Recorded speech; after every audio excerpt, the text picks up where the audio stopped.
Good morning बच्चों। आज 8वीं की साइंस की वर्कशीट हम करेंगे। Worksheet number 14। डेट है आज 18 नवंबर। आज की वर्कशीट में आपको विस्थापन अभिक्रिया के बारे में समझाया गया है। वर्कशीट शुरू करते हैं। अभी तक हम जान चुके हैं कुछ धातुएं अधिक अभिक्रियाशील है, कुछ कम, और कुछ किसी से भी अभिक्रिया नहीं करती। जो भी हमने वर्कशीट्स पढ़ी अभी तक हमने उसमें यही सीखा कि कुछ धातुएं बहुत अधिक अभिक्रियाशील हैं, कुछ कम अभिक्रियाशील, और कुछ किसी से भी अभिक्रिया नहीं करती। ठीक है। इन्हीं धातुओं की अभिक्रियाशीलता के बारे में हम विस्थापन अभिक्रिया से जानेंगे। विस्थापन अभिक्रिया क्या है ये सब मैं आपको इस एक्टिविटी के दौरान समझाऊंगी। आपको यहाँ एक एक्टिविटी, एक क्रियाकलाप दिया गया है, इसे हम पहले पढ़ लेते हैं।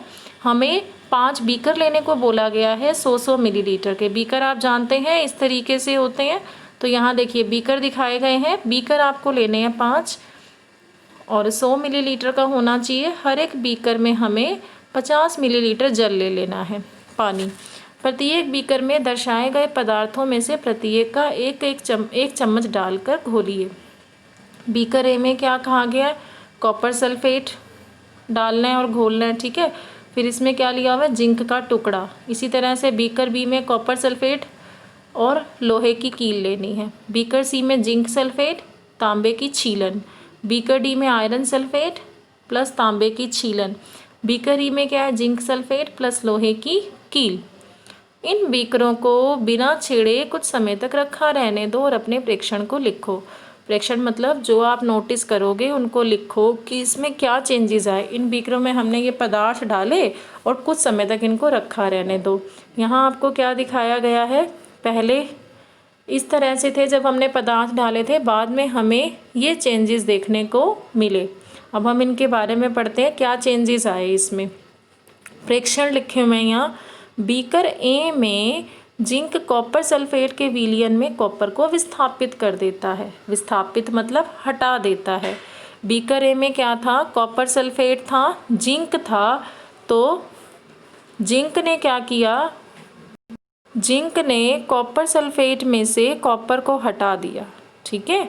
जिसकी वजह से कॉपर सल्फेट का नीला रंग अदृश्य हो जाता है और बीकर के पैंदे पर कॉपर का भूरा पाउडर जमा हो गया। जब जिंक ने कॉपर सल्फेट में से कॉपर को हटाया तो जिंक ने कॉपर की जगह ले ली और क्या बना? जिंक सल्फेट बना प्लस यहाँ कॉपर बना। कॉपर कैसा है? भूरा पाउडर, जो हमें बीकर में यहाँ मिल गया है। ठीक है। कॉपर सल्फेट का रंग भी कैसा था? नीला। फिर जो हमें जिंक सल्फेट मिला वो कैसा है? रंगहीन। ठीक है। यही क्या है? विस्थापन अभिक्रिया। विस्थापित कर दिया। जिंक ने कॉपर सल्फेट में से कॉपर को हटाया ना, यहाँ पर मतलब विस्थापित कर दिया। यही विस्थापन अभिक्रिया कहलाती है। अब क्यों विस्थापित किया, क्या इसका कारण है, ये सब हमें बताया जाएगा अभी। बीकर बी में देखो क्या था? लोहे ने कॉपर सल्फेट के विलयन में से कॉपर को विस्थापित कर दिया, मतलब हटा दिया। जो बीकर बी था इसमें हमें कॉपर सल्फेट डाला, फिर लोहा डाला, क्या बना? आयरन सल्फेट बना और कॉपर बना। लोहे को हम आयरन भी बोलते हैं क्योंकि यहाँ आयरन ने कॉपर में सल्फेट में से कॉपर को हटाया और कॉपर की जगह ले ली। क्या बना दिया? आयरन सल्फेट बना दिया प्लस कॉपर बना दिया। ठीक है। यहाँ कॉपर सल्फेट कैसे रंग का था? नीले रंग का। जब हमने इसमें लोहा डाला तो आयरन सल्फेट जो बना वो कैसे रंग का बना? हमें हल्का हरा। आपको यहाँ दिखाया गया है बीकर बी में। ठीक है। हरा रंग मिला है ना, वो आयरन सल्फेट के कारण मिला है क्योंकि यहाँ आयरन सल्फेट बना है। और कॉपर जो है वो भूरे रंग का आपको यहाँ बीकर के पैंदे में दिख रहा है। ठीक है। अलग से जो कॉपर बना है वो भूरे रंग का। हमने देखा सी डी में कोई अभिक्रिया ही नहीं हुई, जिसकी वजह से उनमें कोई परिवर्तन ही नहीं हुआ। जो सी डी और ई बीकर थे इनमें कोई चेंजेस देखने को नहीं मिले। कि ऐसा क्यों हुआ, क्या कारण था कि सी डी ई में कोई चेंजेस नहीं हुए?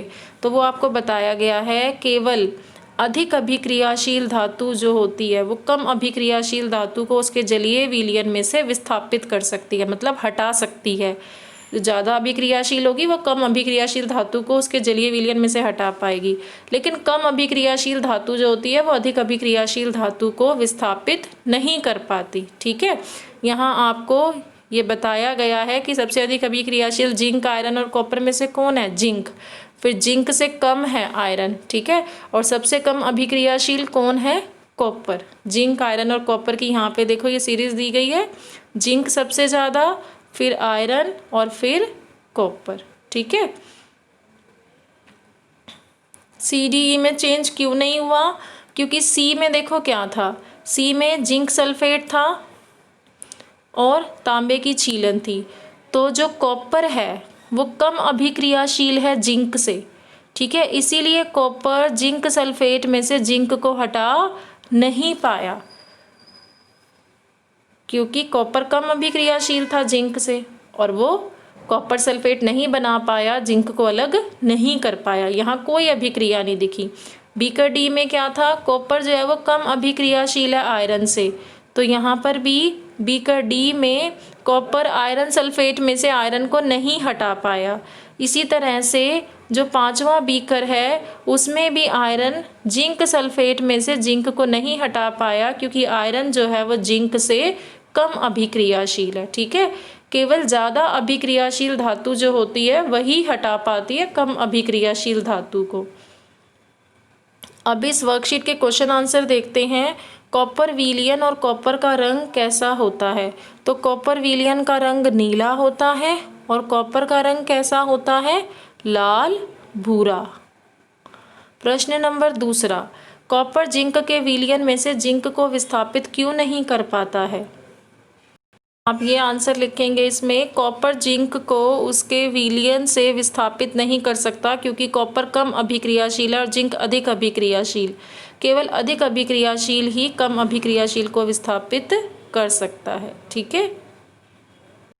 आपका तीसरा प्रश्न है, जिंक, आयरन, कॉपर को अभिक्रियाशीलता के घटते क्रम में व्यवस्थित कीजिए। तो आप तीसरे का आंसर ये लिखेंगे। ये देखिए यहाँ आपको दिया गया है ना इस तरीके से, जिंक अधिक अभिक्रियाशील है आयरन से और आयरन अधिक अभिक्रियाशील है कॉपर से। ये तीसरे का आंसर है।